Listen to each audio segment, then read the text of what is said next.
Hello, thank you for joining us this afternoon. We're just going to wait maybe one more minute for more people to come and then we'll start the webinar.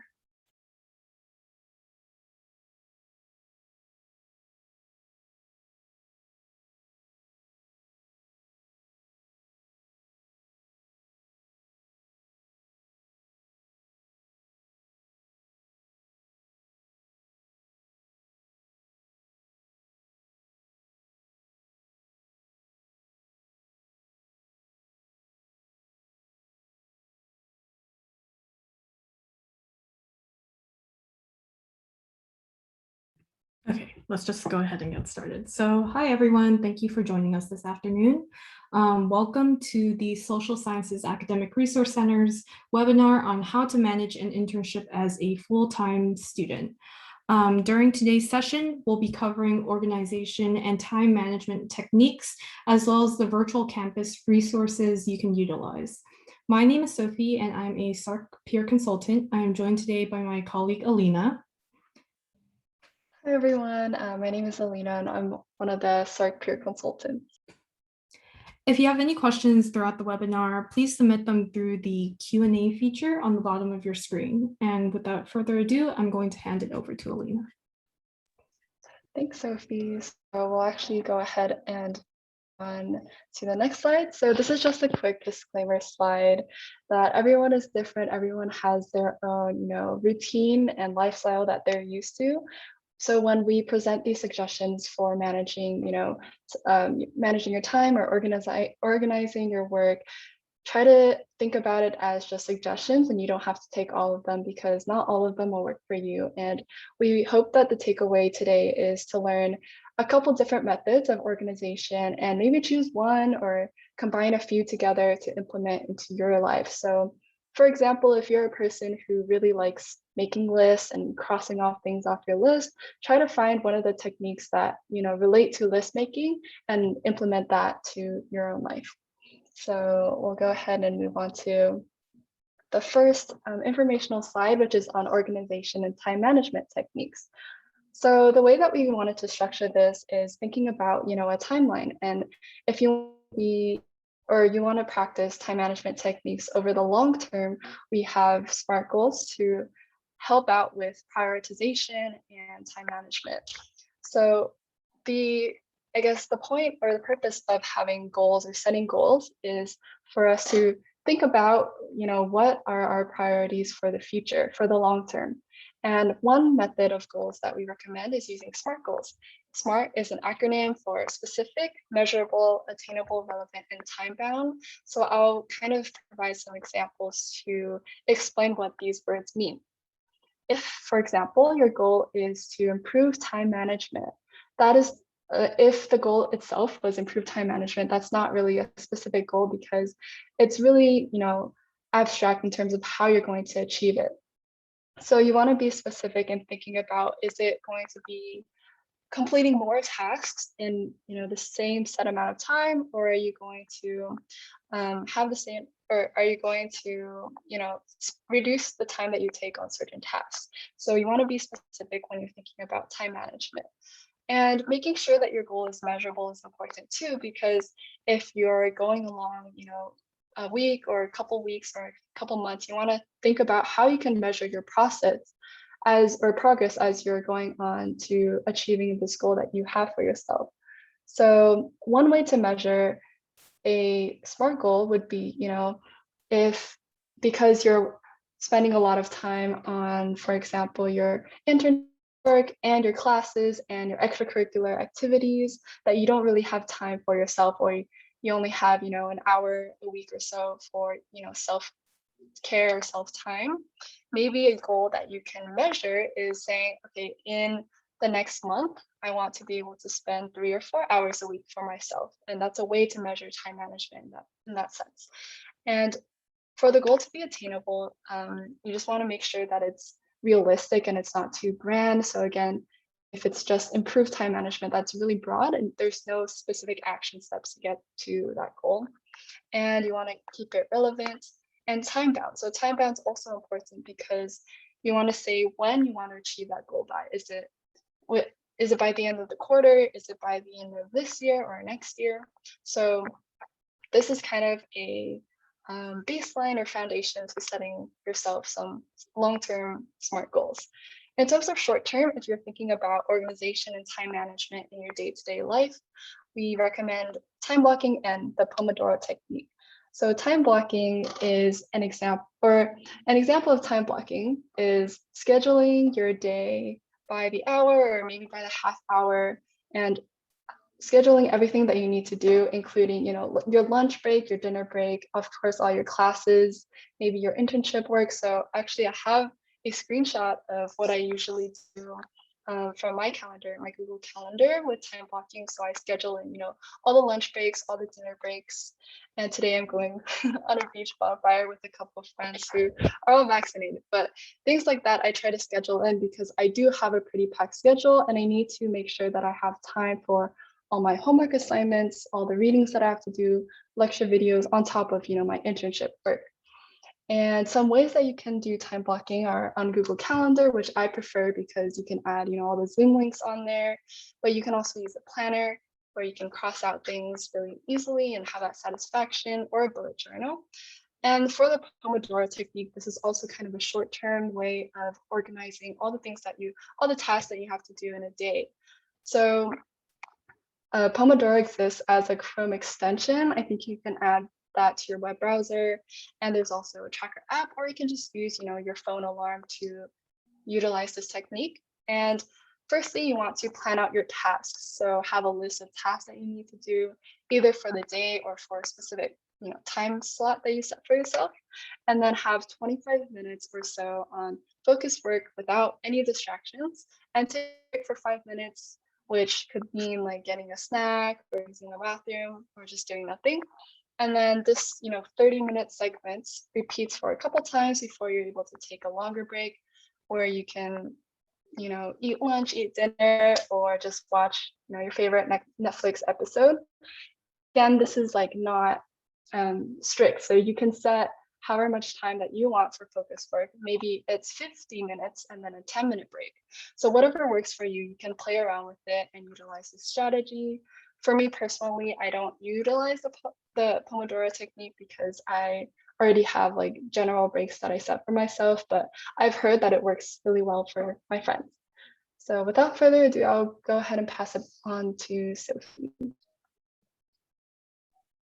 Okay, thanks, Alina. So here are some resources we recommend for achieving both short and long-term goals. And first, we have the Kanban boards. My apologies if I'm mispronouncing anything, but the Kanban boards help you visualize the various stages of a project.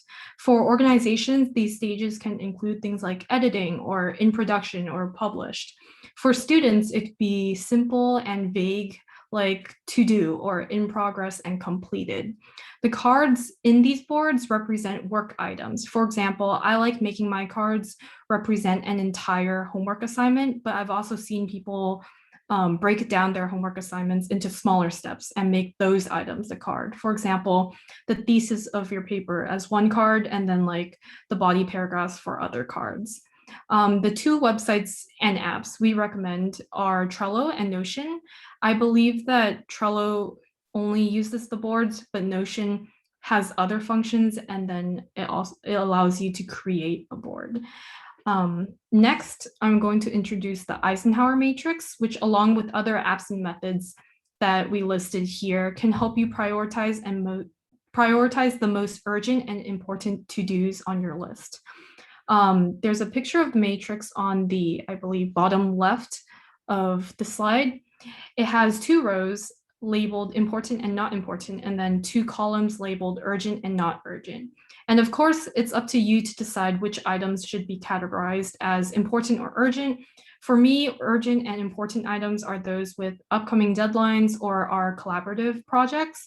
Keep in mind that this is kind of like a working document or a working matrix, in that once you're done with one thing, you might move them around, or you can add more things to a certain square. Once you're done filling it out, you'll move in kind of like a Z direction, starting from the top left with the important and urgent, and then ending in the bottom right, the not important and not urgent. I know the bottom left says delegate, which works well when you're doing team projects, like assigning other tasks to other members. But if you're making this matrix for balancing school, work, and professional life, delegate might not be the right term. As you can see, we listed other apps and websites, for example, Apple Notes and Microsoft OneNote, that you can use to perform the same kind of organization. And lastly, manage your distractions. One way is to separate your work and sleep environment. Change out of your sleeping clothes, turn off your phone and put it in another room so it's out of sight, out of mind. Instead of texting your friends or classmates back and forth, you might want to try a Zoom call so that you can kind of like multitask when you're doing homework. When UCI first transitioned to remote learning, I researched a lot on how to stay focused, and you'd be surprised how much stuff is on the internet about like how the color of your walls might affect your focus, or like the color of your lights. And yeah, next slide.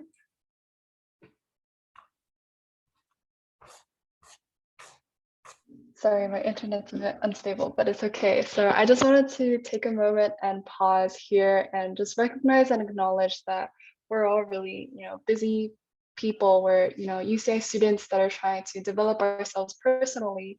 And being a full-time student involves not only, excelling in our academics, but also managing, family, financials, our social networks, and all of that. So it is a lot to do, not to mention that we're in a pandemic right now, so everything is even harder. So I just wanted to acknowledge that, and then also recognize, when you might be overworking yourself. So know your limits, and a way to do that is understanding some stress symptoms.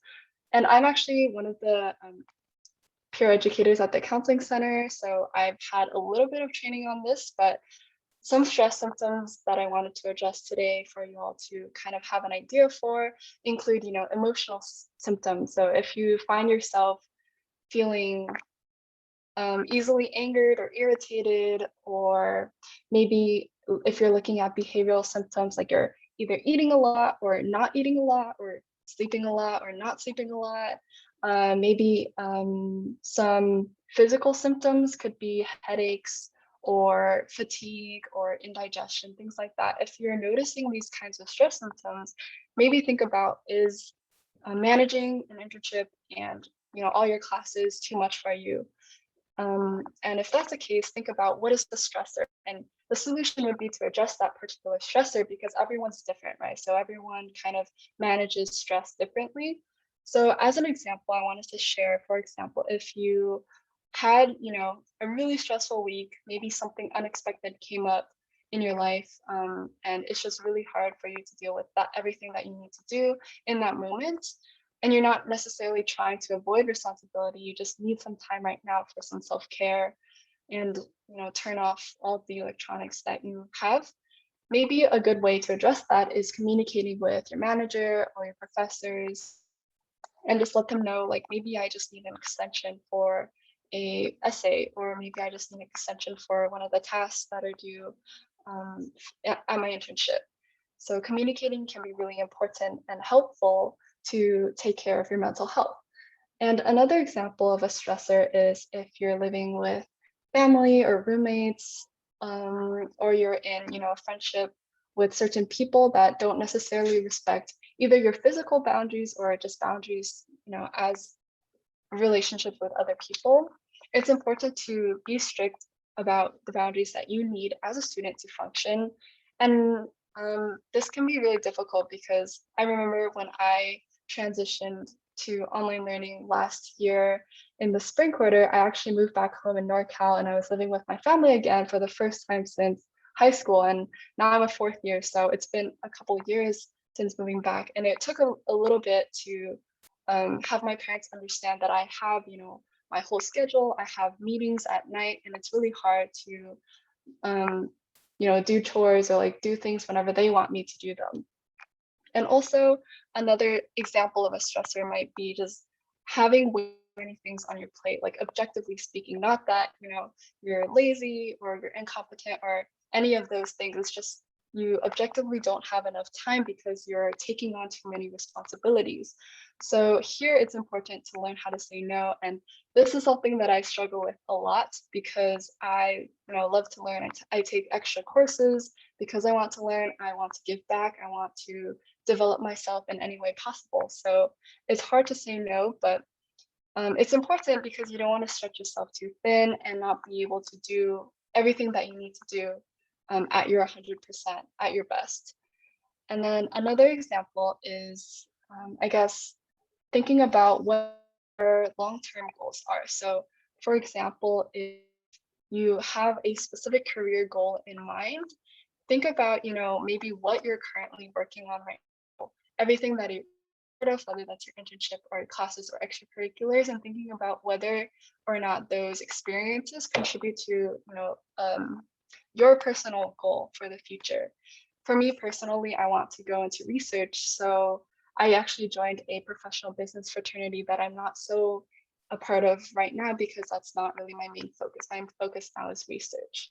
And then delegating responsibilities is important if you're working, in a group setting and you're taking on too many responsibilities. And also maintaining work-life balance is important, and also acknowledging that we can't expect ourselves to be perfect and on top of everything, especially when we're in a pandemic. Thanks, Elena. So now we're going to move on and talk about the academic aspect of all of this. So the School of Social Sciences offers a course called Professional Internships, which is Social Sciences 197, and it's a course students can take concurrently with their internship. The two main benefits of taking this course is that one, you get to receive credit for your internship work, and two, you can maintain your full-time enrollment status this way. I'm just going to talk a little bit more about 197. So the amount of units you can receive depends on how many hours you work in a quarter and whether or not the internship is paid. And then the enrollment process for this course is unlike the one that you usually do at the start of a quarter. This one requires you to turn in an electronic form with your offer letter. And if you have any questions, Chris is here to answer them about 197. And the next tip we have is to explore your options. Internships are not the only way to gain work experience during the academic year. Aside from paid and unpaid internships, there are nonprofits, hospitals, and libraries you can volunteer at, and there are also on and off-campus jobs. The Division of Career Pathways at UCI has a really helpful outline, which we're going to show on the next page, of the differences between the four options. And you can utilize this resource to figure out which works best for you. And the word best differs from person to person. We all have different reasons to pursue a paid internship, for example, whether that be to achieve a personal goal or to gain work experience or financial issues. So this page is the chart, which shows the position type, the purpose of the position, the duration, the pay status, key components, and the time commitment. The picture is a little bit blurry and small here, but we'll be sure to send out a link to that website so you can read it on your own time. The main points I would focus on here are the duration and time commitments, and the information here can help you plan quarters in advance if you are planning to pursue, an internship while maintaining full-time enrollment status.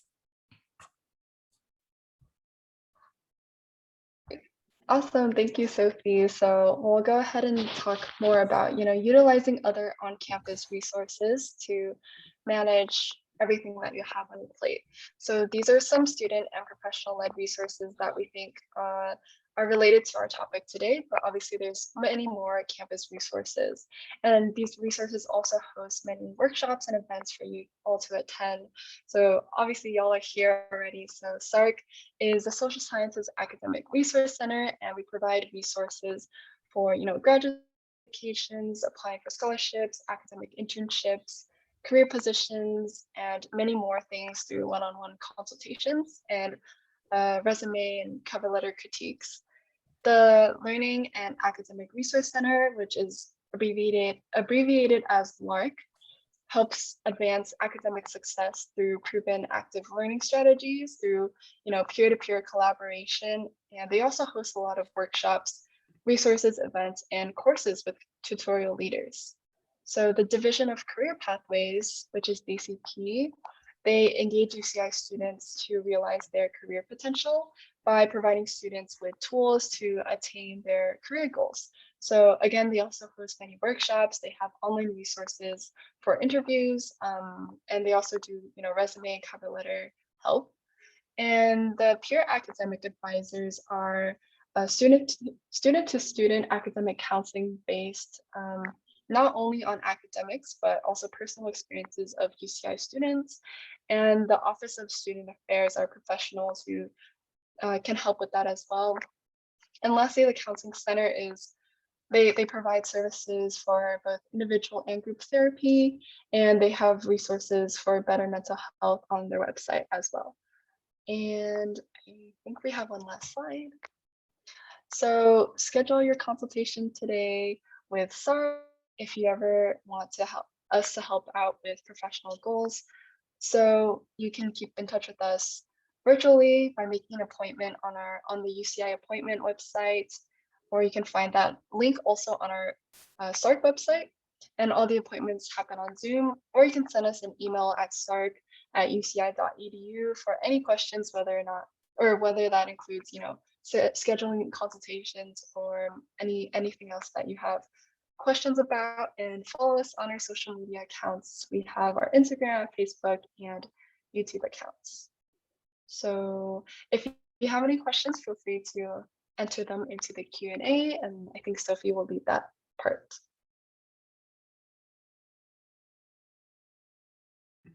Yes, and I also wanted to add, if any of you guys have tips that you want to share, please feel free to put them in the chat and we can share them.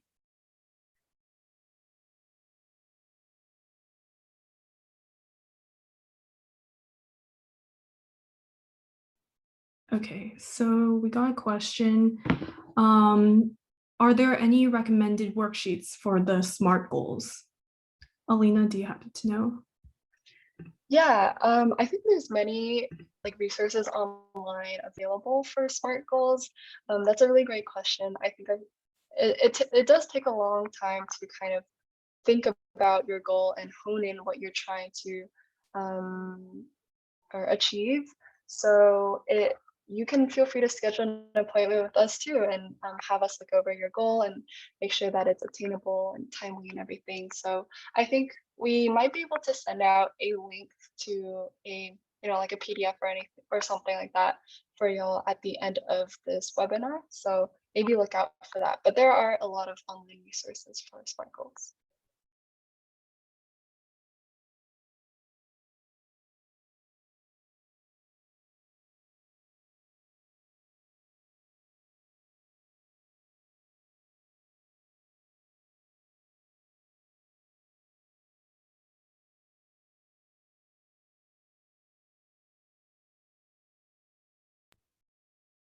Okay, so it seems like there's no more questions. So I think we're going to go ahead and end this webinar. Thank you everyone for attending today. And like Alina said, schedule your consultation with us and we'll be happy to help you out. Thank you.